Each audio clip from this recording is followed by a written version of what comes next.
নমস্কার বন্ধুরা, কুকিং অর্পিতাতে আপনাদের সবাইকে স্বাগত জানাই। আশা করি আপনারা সবাই ভালো আছেন। আমি আজকে বানাচ্ছি থানকুনি শাকের চচ্চড়ি। এই যে আমি তার জন্য নিয়ে নিয়েছি থানকুনি শাক। আমি থানকুনি শাকটা এখানে কেটে রেখেছি। এর জন্য আমি মশলা নিয়ে নিচ্ছি।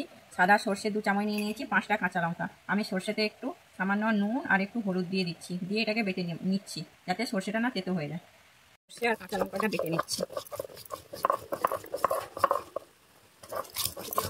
কাঁচা লঙ্কাটা বাটা হয়ে গেছে, আমি এবার এটাকে তুলে নিচ্ছি।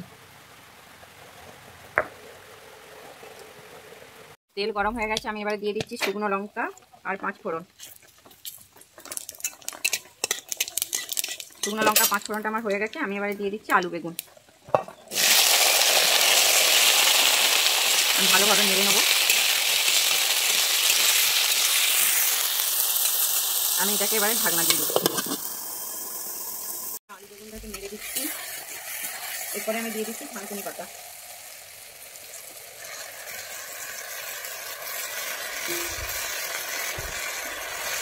থানকুনি পাতাটা দিয়ে আমি নেড়ে দেবো।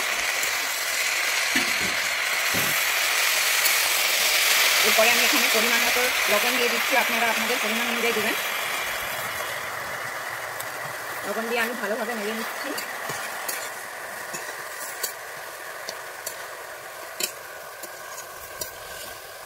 আমি নেড়ে দিয়ে আবার ঢাকনা দিয়ে দিচ্ছি। ঢাকনাটা খুলে দিচ্ছি। আমি নেড়ে দেখছি আমার থানকুনি পাতার জলটা শুকিয়ে গেছে। এরপরে আমি এখানে দিয়ে দিচ্ছি পরিমাণ মতো হলুদ, আর দিয়ে দিচ্ছি আমি যে সর্ষে আর কাঁচা লঙ্কাটা বেটে রাখছিলাম সেইটা আমি এবারে দিয়ে দিচ্ছি। দিয়ে আমি ভালোভাবে নেড়ে নিচ্ছি।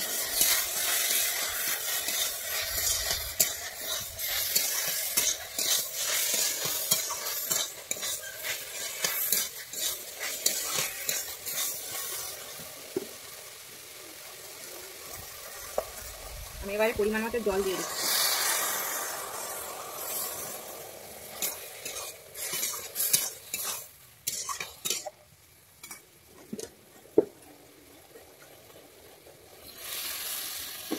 দিয়ে আবার আমি ঢেকে দিচ্ছি।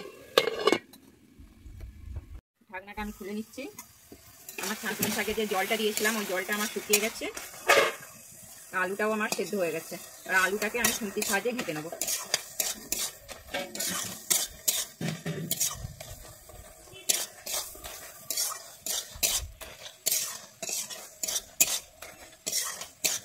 এইভাবে আমি ঘেঁটে নিয়েছি। এবারে আমি দিয়ে দিচ্ছি কাঁচা সর্ষের তেল। তেল দিয়ে আমি এটাকে ভালোভাবে নেড়ে নিচ্ছি।